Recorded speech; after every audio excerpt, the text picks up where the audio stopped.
इसी तरीके से देते हैं कि जब भी आप क्या करते हैं, कुछ ऐसे मेथड्स का यूज करके कलेक्ट करेंगे डाटा को, देन उसको ऑर्गेनाइज करेंगे, ऑर्गेनाइजिंग द डाटा, देन उसको हो सकता है समराइज भी कर दो आप, कि उसको शॉर्ट में लेके जाओ, उसको कुछ समरी टाइप में लिख लो कि क्या क्या आपने वहां से ऑब्जर्व किया है।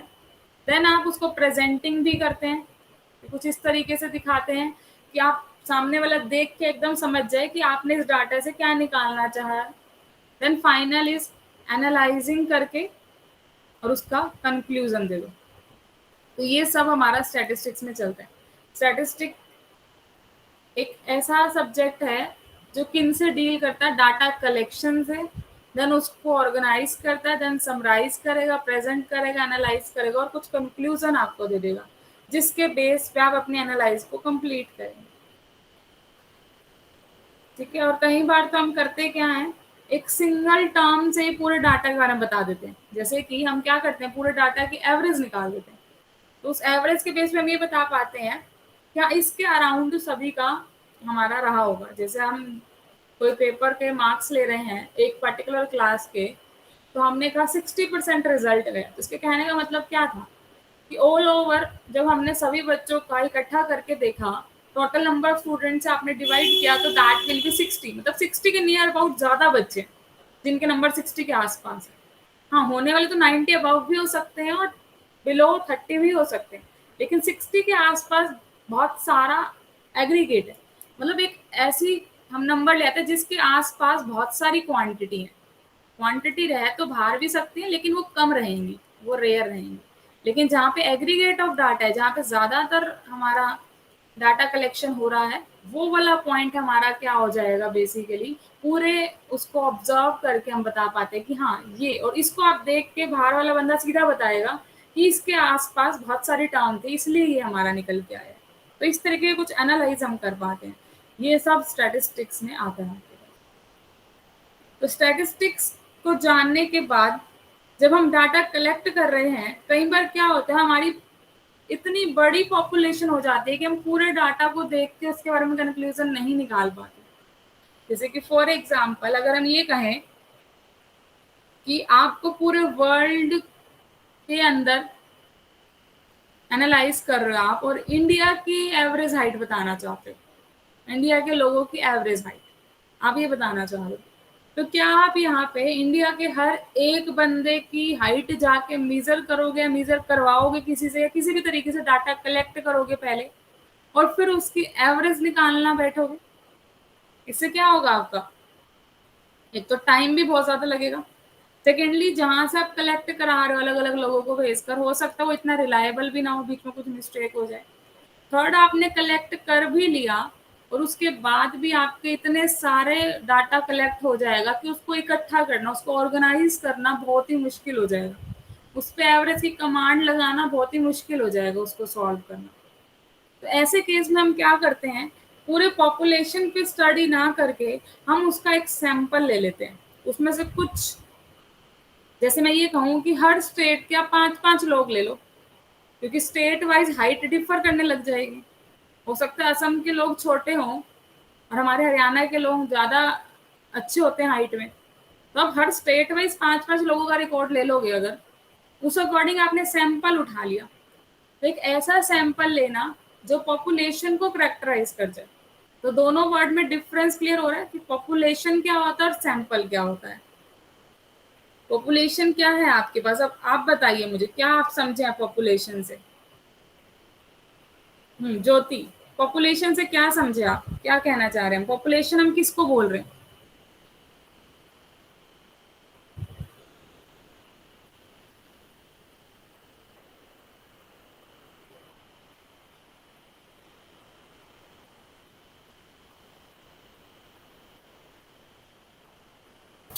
पॉपुलेशन जो चीज हम एनालाइज करना चाह रहे हैं ना, उसका मतलब सैंपल से बड़ा, सैंपल को पॉपुलेशन में से ही सिलेक्ट करते हैं। जैसे अब आपने हाइट का कहा, तो फिर मतलब पर्सन्स जो है हम वो सिलेक्ट करेंगे, तो टोटल अगर इंडिया के लोग हैं तो वो तो पॉपुलेशन है, पर 5-5 लिए तो वो सैंपल है। बिल्कुल। देखो हम ये कहना चाह रहे हैं, पॉपुलेशन क्या है, एक एंटायर ग्रुप है पूरा का पूरा। जिस पे हम अपनी एनालाइज करना चाह रहे हैं, कंप्लीट अगर आप सारी आइटम उठा लोगे, that are the population. Population मतलब सिर्फ ये नहीं है कि आप पर्सन्स को पॉपुलेशन बोल रहे हैं। Number of defective bulb in a company, तो यहाँ बल्ब भी एक पॉपुलेशन ही है। नॉन लिविंग थिंग्स भी पॉपुलेशन हो सकती हैं। जिस भी थिंग के बारे में आप स्टडी कर रहे हैं, दैट आर पॉपुलेशन। और उस स्टडी करके अगर वो बहुत ही बड़ा हो गया है, तो आप उसमें से एक सैंपल चूज कर सकते हैं, कुछ कम क्वांटिटीज का। मतलब पॉपुलेशन में से ही हम सैंपल निकाल रहे हैं। सैंपल क्या है? आपका एक स्मॉल पार्ट है of a population.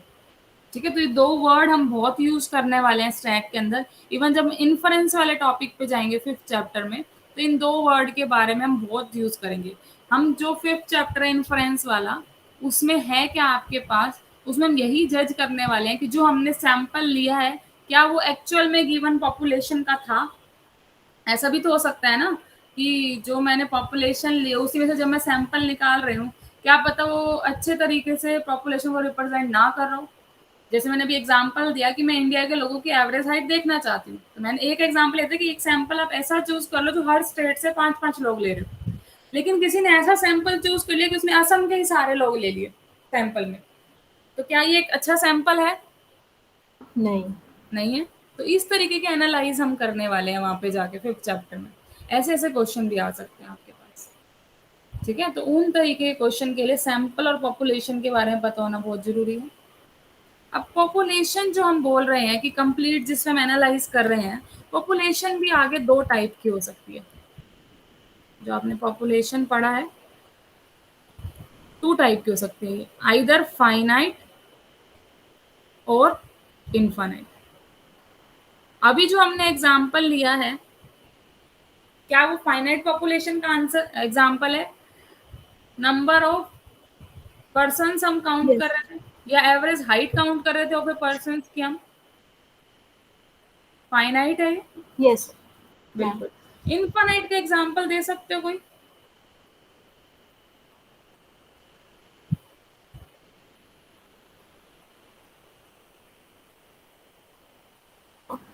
Average of prime numbers अगर हम निकाले तो इनफाइनाइट का एग्जांपल हो जाएगा मैम। नंबर प्राइम नंबर से ले लो। जी। नंबर प्राइम नंबर्स अगर हम देखें वो भी इनफाइनाइट होते हैं। Yes ma'am. ठीक है ना। एवरेज ऑफ प्राइम नंबर ले रहे हैं, वो तो आगे उसकी करेक्टरिस्टिक होगी। एवरेज इज ए करेक्टरिस्टिक, वहां पॉपुलेशन का रोल नहीं आया। हम पॉपुलेशन देखना था, तो पॉपुलेशन लिया हमने कि प्राइम नंबर आए हमारे पास from a number system. Prime number, हम कोई डाई पे प्राइम नंबर आने की बात नहीं कर रहे, हम किसी क्वाइन के बारे में बात नहीं कर रहे, हम किसी फाइनाइट थिंग के बारे में बात नहीं कर रहे। हम कह रहे हैं कि हमने प्राइम नंबर्स को निकालना है, आप ये कहना चाह रहे हैं, लेकिन कहाँ से निकालना है वो आपने डिफाइन नहीं किया। ठीक है, तो ये एक अच्छा एग्जाम्पल अभी हम इन्फाइनाइट में नहीं मान सकते, क्योंकि हमने ये नहीं सोचा कि हम कहाँ से निकाल रहे हैं प्राइम नंबर नेचुरल को। नंबर से, नेचुरल नंबर से हाँ, प्राइम या नंबर तो ये लेना। बोलो वही। Getting prime number from natural set of natural number, तो अब इनफाइनाइट पॉपुलेशन होगी क्योंकि प्राइम नंबर इनफाइनाइट होते हैं। ठीक है। या फिर एक आपको एक एग्जांपल दूं मैं, आपने एक कॉइन लिया, उसको टॉस किया, क्या क्या आ सकता है? आइदर हेड और टेल। हेड और टेल, मतलब अभी दो ही आउटकम है।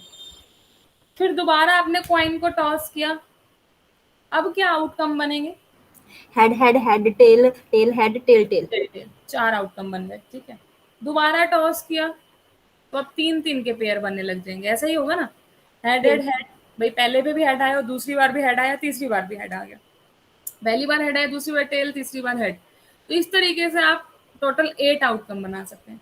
लेकिन ऐसे चलते चलते चलते चलते जब आप बार बार टॉस कर रहे हैं, सक्सेसिव टॉसेस कर रहे हैं, तो उस वाले में क्या होगा, वो इनफाइनाइट पॉपुलेशन हम कंसीडर कर लेंगे।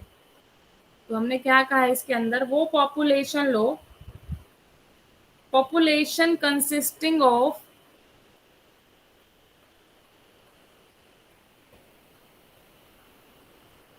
all possible outcomes, किसके?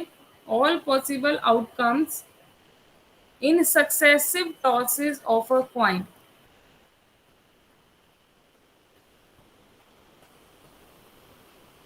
मतलब एक क्वाइन को आप बार बार टॉस करे जा रहे हैं, तो उसके पॉसिबल आउटकम्स हम देखना चाह रहे हैं, वो क्या आएंगे आपके पास, इन्फानाइट का एग्जांपल हो जाएंगे। ठीक है, and tending to infinity, infinite time हम बार बार उसको टॉस करे जा रहे हैं, तो तब हम आउटकम बता नहीं पाएंगे। एक प्रोसीजर सा बन जाएगा कि फर्स्ट आउटकम ये है, सेकंड ये है, थर्ड ये, लेकिन एंड वाला आउटकम आप नहीं बता सकते हैं इसके अंदर। तो जिस भी पॉपुलेशन के अंदर आप एंड वाला आउटकम नहीं बता पा रहे हैं, वो पॉपुलेशन किसके अंदर चली जाएगी, इन्फानाइट के अंदर चली जाएगी। ठीक है, यस मैम। अब एक एग्जांपल और मैं पूछ रही हूँ आपसे, वो अब आप बताना। All defective bulbs produce in a factory.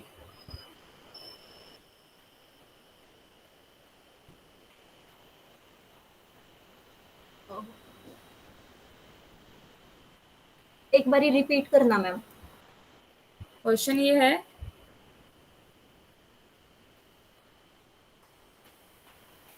All defective bulbs produced in a factory. एक दिन में मैम। चलो आगे ऐड कर देते हैं, on a particular day. Finite. Finite ही होगी ना, कितने यस। बल्ब डिफेक्टिव बना लेगा वो। अगर बल्ब प्रोड्यूसिंग कंपनी है तो डिफेक्टिव बल्ब तो कम से कम ही रहेंगे। अगर हम इन जर्नल भी अपना देखो, जितने भी एग्जाम्पल है सबको अपना प्रैक्टिकल सोचना है। अब यहाँ पे वो काम नहीं चलेगा कि जैसे हम मैथ्स की बुक में पढ़ते थे कि पर्सन बाय 28 वाटरमेलन, कोई यूज का नहीं था वो चीज। यहाँ पे जो भी चीजें आप सबको प्रैक्टिकली अब सोचना है, क्योंकि आप रियल लाइफ में चीजों को एनालाइज कर रहे हैं। तो आप रियल लाइफ में एक फैक्ट्री में सोचिए कितने ज्यादा से ज्यादा एक दिन में डिफेक्टिव बल्ब बनाए जा सकते हैं। ठीक है, तो जितने भी होंगे एक फिक्स्ड अमाउंट ऑफ ही होगा, एक दिन में बल्ब बनाने फिक्स है, उनमें से भी डिफेक्टिव निकालने को और भी फिक्स हो गया। तो यहाँ पे हम ये कह सकते हैं say n number of defective bulb वो बनाता है। तो आप काउंट कर पा रहे हैं, that is in finite population का एग्जाम्पल है। ठीक है, तो आपको अपने अकॉर्डिंगली सोचना है कि कौन सा फाइनाइट का हो सकता है, कौन सा फाइनाइट का नहीं हो सकता। इसके बाद जो आपके पास नेक्स्ट आता है, अभी देखो हम जस्ट आपको इंट्रोड्यूस करा रहे हैं जो जो टर्म स्टेट में आने वाली है। नेक्स्ट टर्म आपकी स्टेट में ये आ सकती है पॉपुलेशन और सैंपल के बाद, करेक्टरिस्टिक ऑफ पॉपुलेशन या करेक्टरिस्टिक ऑफ सैंपल। करेक्टरिस्टिक का मीनिंग क्या है कि उसके लिए कोई अच्छी बात बताओ, यही कहते हैं कि आपकी गुड क्वालिटीज क्या क्या है। तो ऐसे ही हम पॉपुलेशन की क्वालिटीज जानना चाह रहे हैं। तो पॉपुलेशन को रिप्रेजेंट करने के लिए जो भी यूज हो रहा है वो उसकी कैरेक्टरिस्टिक है। तो पॉपुलेशन को रिप्रेजेंट करने के लिए आप एवरेज भी निकाल सकते हैं, प्रोपोर्शन भी निकाल सकते हैं, कितने नंबर ऑफ डिफेक्टिव बल्ब्स हैं, जैसे भी आपने पीछे कहा था, कितने नॉन डिफेक्टिव हैं, या वेरिएशन कितने है उसके अंदर, दैट मीन्स वेरिएंस निकाल लो, वेरिएंस, स्टैंडर्ड डेविएशन आगे पढ़ेंगे हम जाके। तो जितने भी टर्म्स हमारे पॉपुलेशन को रिप्रेजेंट कर रहे हैं that are under characteristic, characteristic निकाल रहे हैं। तो सबसे जो कॉमनली करेक्टरिस्टिक रहती होती है एवरेज, इसलिए बार बार एवरेज बोल रही हूँ। तो जैसे आपकी पॉपुलेशन की करेक्टरिस्टिक है, ऐसे आपकी सैंपल की करेक्टरिस्टिक, सैंपल के बारे में वो चीजें निकालना, वो सैंपल की करेक्टरिस्टिक बन जाएंगी। ठीक है, तो ये सब हमारा रहने वाला है किसके अंदर, स्टैटिकल इन्फरेंस जब हम स्टडी करेंगे, स्टैटिकल इन्फरेंस में। अब जो हमारा काम है, जो हमें स्टार्टिंग के 4 चैप्टर पढ़ने हैं, ये सारे के सारे आपके ऐसे इवेंट रहेंगे जिसमें आप क्वांटिटेटिवली काम कर रहे हैं, क्वांटिटेट चीज़ों को निकाल रहे हैं, मतलब उनकी वैल्यूज निकाल पा रहे हैं, वो सब हम पढ़ेंगे। तो उसको हम कहते हैं डिस्क्रिप्टिव स्टैटिस्टिक्स। जो हमारा काम है वो सारा किस पे, डिस्क्रिप्टिव स्टैटिस्टिक्स पे है। इसमें क्या होता है, जब आप रिपीटेड ट्रायल्स कर रहे हैं लेकिन इवेंट रैंडम ही है, रैंडम इवेंट है, मतलब आपको ये नहीं पता कि क्या आ सकता है। जैसे आपने कॉइन को टॉस किया, ये पता हमें हेड या टेल में से एक आएगा, लेकिन आप बिना कॉइन टॉस करे ये नहीं बता सकते कि पक्का हेड ही आएगा, पक्का टेल ही आएगा। तो यहाँ पे रैंडमनेस है। तो जहां जहां भी रैंडमनेस होगी वहां वहां डिस्क्रिप्टिव स्टैटिस्टिक्स हम बोल देते हैं। एक एक्सपेरिमेंटल वाला भी होता है जो आप फिजिक्स केमिस्ट्री में करते आए हैं, जिसमें आपको ऑलरेडी रिजल्ट का पता है कि अगर आप इसमें ये वाला केमिकल मिलाओगे तो ये रिएक्शन होने वाला है, ये आप जानते हैं। यहाँ पे ऐसा कुछ नहीं होगा, यहाँ पे पॉसिबल आउटकम तो आपको पता होंगे कि टोटल ये चीजें आ सकती हैं, लेकिन उनमें से आएगा क्या ये नहीं जानते आप, वो रैंडम है। तो जहाँ पे भी रैंडमनेस आएगी वहाँ वहाँ हम स्टैटिस्टिक्स को पढ़ सकते हैं। और कैसी स्टैटिस्टिक्स हम पढ़ने वाले, डिस्क्रिप्टिव स्टैटिस्टिक्स हम पहले पढ़ने वाले हैं, जिसमें हमें सिर्फ इन्फरेंस नहीं निकालना कि पॉपुलेशन के बारे में नहीं निकालना है सिर्फ हमें, या सैंपल लेके पॉपुलेशन के बारे में नहीं बताना। यहाँ पे हमें कंक्लूजन या इन्फरेंस नहीं निकालने हैं, यहाँ सिर्फ हमें उसको रिप्रेजेंट करने के लिए मीन, मीडियन, मॉड, ये सब चीजें हम निकालने वाले डिस्क्रिप्टिव स्टैटिस्टिक में। उसके बेस हम थ्योरेटिकल अप्रोच करने वाले हैं चीजें, ठीक है। तो दो तरीके की स्टैटिस्टिक हम पढ़ेंगे, पहले 4 चैप्टर में डिस्क्रिप्टिव स्टैटिस्टिक, उसके बाद वाले में इन्फरेंस वाला काम करेंगे। तो स्टार्ट करते हैं। सबसे पहला टर्म जो आपका आता है, तो बीच बीच में हमने यूज भी किया है, वेरिएबल क्या होता है। ये तो आपका मैथ का ही टॉपिक है। वेरिएबल क्या जानते हैं, वेरिएबल है क्या? Variable comes from very word mean which means change. Change, yes. मतलब एक ऐसा हम नंबर दे सकते हैं जो गिवन सेट ऑफ वैल्यू में से कोई भी वैल्यू रख सकता है। जैसे कि से मैंने एक्स का, x varying from natural number, मैं ये बोल दूँ तो मतलब एक्स की वैल्यूज 1 से लेकर आगे नेचुरल नंबर जितने थे 2 3 4 5, इनमें से कोई भी नंबर हो सकता है। मतलब हमने एक ऐसा सिंबल लिखा है, एक सिंबल है ये, जो symbol given set of value में से कोई भी वैल्यू रख सकता है, ठीक है। तो वेरिएबल क्या होता है, एक सिंबल होता है जस्ट, जो can assume any value from set of values. जो हमें वैल्यूज गिवन है उन वैल्यू में से कोई भी एक वैल्यू एज्यूम कर सकता है, वो वेरिएबल हो जाता है। मतलब जिसकी वैल्यू चेंज होती रहती है। अगर मैं x belong to natural number बोले तो इसमें x की वैल्यू मैं 1 भी ले सकती हूँ, 2 भी ले सकती हूँ, एनी नेचुरल नंबर ले सकती हूँ, ठीक है। वेरी करना। और अगर हम इसी में से कोई एक पर्टिकुलर फिक्स वैल्यू ले ले, एक वेरिएबल सिर्फ एक ओनली वन वैल्यू ही रख पाए, तो उसको हम बोल देंगे कांस्टेंट। वो कांस्टेंट हो गया आपका, ठीक है। तो वेरिएबल को आगे हम दो टाइप में डिवाइड करते हैं। First one is it can be discrete and second one it can be continuous. तो डिस्क्रीट का मीनिंग क्या होता है?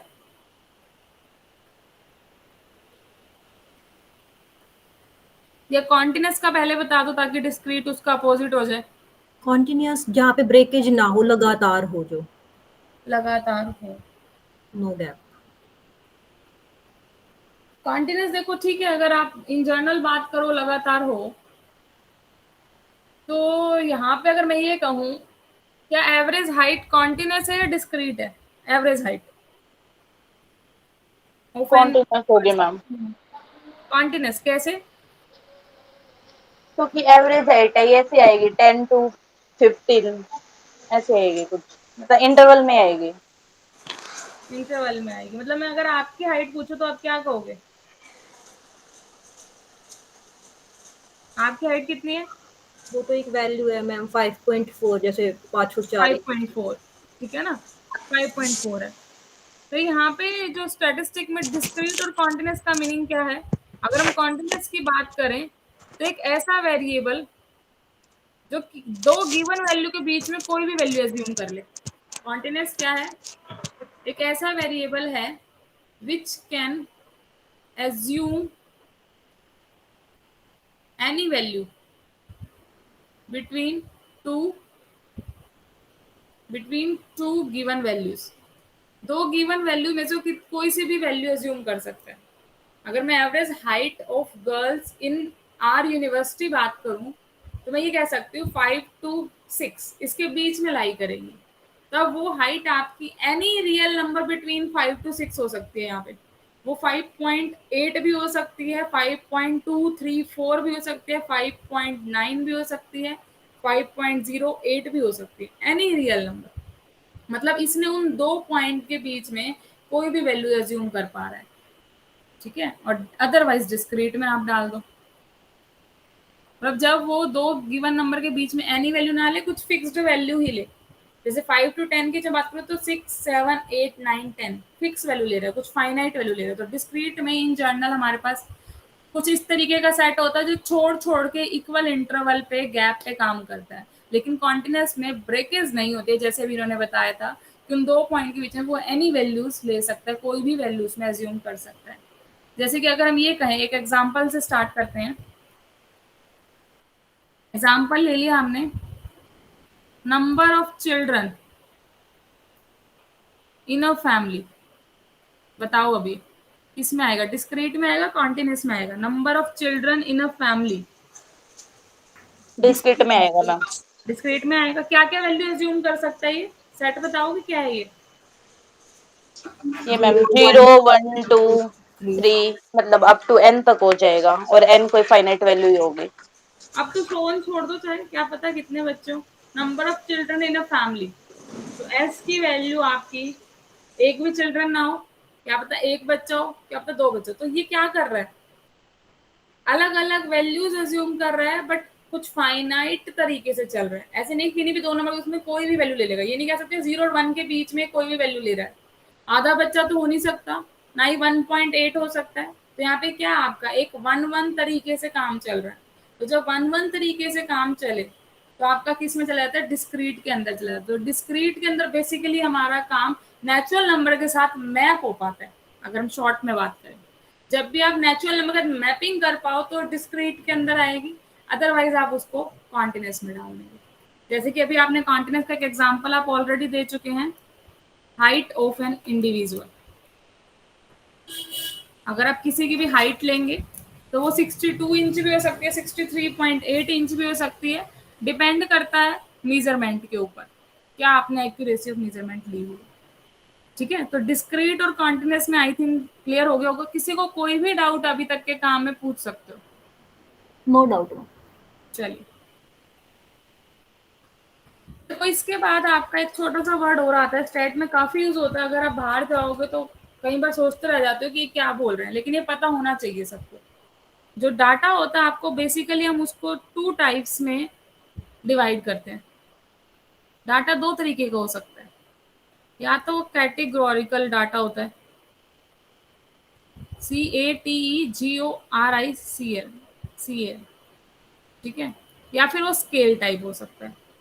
स्केल वाला तो मैंने आपको ऑलरेडी बता दिया कि या तो उसको डिस्क्रीट में डिवाइड कर लो या कॉन्टिन्यूस में। स्केल में मतलब जब हम डाटा को मैथमेटिकली लिख पा रहे हैं वो स्केल में आ जाएगा, न्यूमेरिकल वैल्यू दे रहे हो, that is in scale.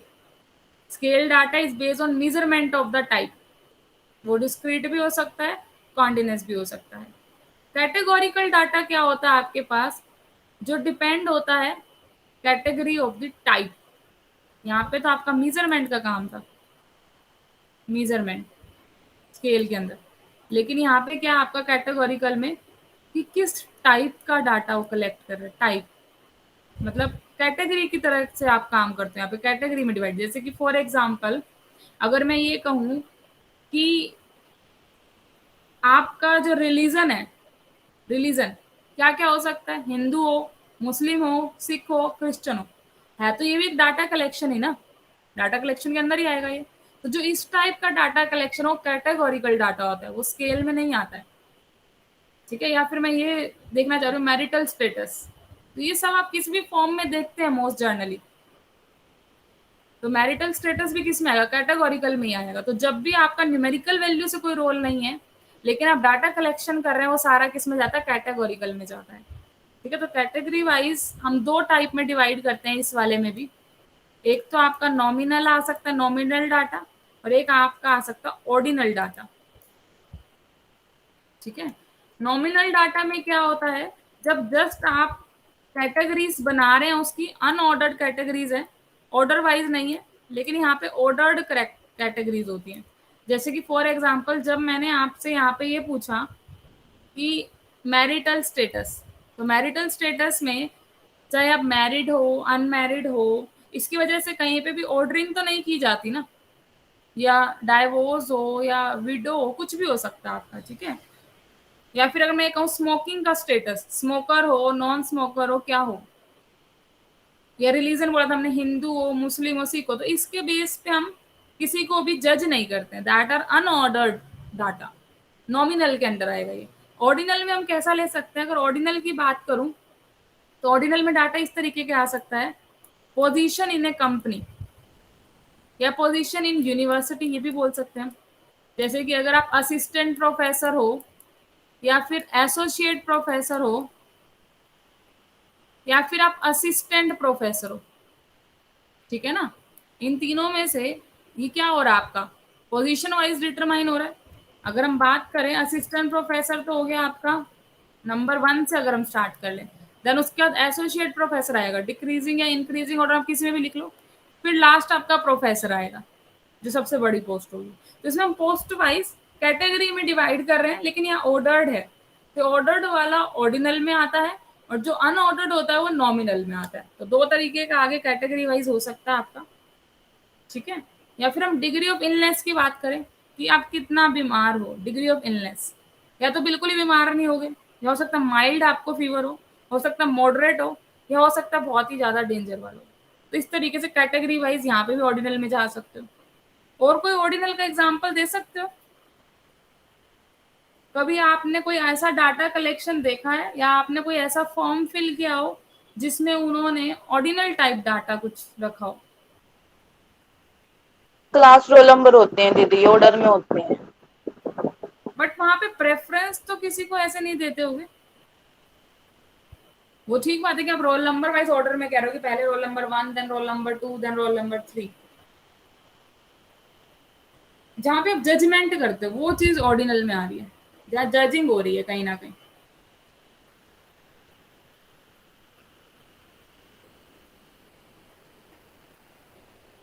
Entrance test का रिजल्ट होता है दीदी, हाँ, उसमें वो यही बोल होता है। सकते हो, बिल्कुल वो बोल सकते हो आप। उसमें टॉपर वाइज आप लिस्ट बनानी शुरू कर दो, number 1, then number 2, then number 3, ये आपका ऑर्डिनल में आ सकता है। या फिर आपसे बहुत बार पूछा जाता है ऐसा, आपने कोई सेमिनार या लेक्चर अटेंड किया, उस लेक्चर में 3-4 लोगों ने लेक्चर दिए, उनकी ऑर्डरिंग कराए। या फिर आप जब छोटे थे तब टीचर्स डे वाले दिन आपसे ही पूछा जाता था कि आपका फेवरेट टीचर कौन है, तो नंबर वाइज उसको लिखो 1 से 5। तो वो भी ऑर्डिनल डाटा आप कलेक्ट कर रहे थे वहां पे भी। तो ये सारा ऑर्डिनल डाटा के अंदर ही आता है आपके पास, ठीक है।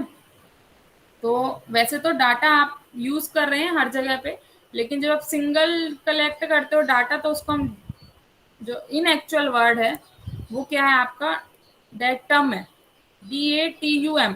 जब सिंगल पीस ऑफ इंफॉर्मेशन लेते हो और जब ज्यादा पीस ऑफ इंफॉर्मेशन कलेक्ट करते हो तो वो डाटा बनता है। डाटा अपने आप में एक प्लूरल वर्ड है, ये प्लूरल है, ये सिंगुलर फॉर्म है इसकी, लेकिन हम हर जगह पे यही यूज कर लेते हैं इन एक्चुअल, ठीक है। तो ये जो हमने सब पढ़ा है ये आपका बेसिक था अभी, ठीक है। बेसिक में आप थोड़ा सा काम मैं आपको और कहती हूँ जो आप खुद से भी एक बार रीड करके आना। बेसिक में एक तो फंक्शंस पढ़ के आना, क्या होता है फंक्शंस, आपने रियल एनालिसिस में पढ़े होंगे, उसको मैं टच नहीं कर रही हूँ यहाँ पे क्योंकि हम स्टैट पढ़ रहे हैं।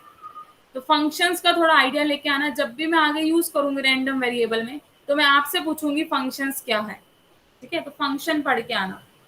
सेकेंडली कार्टेशियन सिस्टम तो आपने पढ़ा ही हुआ, एक्स और वाई दो कोऑर्डिनेट में कैसे प्लॉट करते हैं वो आप जानते होंगे, ठीक है। ग्राफ्स वगैरह क्या होते हैं, इक्वेशन क्या होती है, ये सब हमने पहले पढ़ा। इनइक्वालिटीज क्या होती हैं, less than equal to, greater equal to जो इक्वेशन होती है। लॉगरिथम के बारे में भी थोड़ा बहुत देख के आना, लॉग का मीनिंग क्या होता है, ठीक है। लॉगरिथम जो फंक्शंस होते हैं क्या प्रॉपर्टी रहती है लॉग वगैरह की, लॉग की प्रॉपर्टी सब जानते होंगे, log A plus log B log A into B बन जाता है। तो ये सब जो छोटी छोटी चीजें हैं ये आपको देख के आना।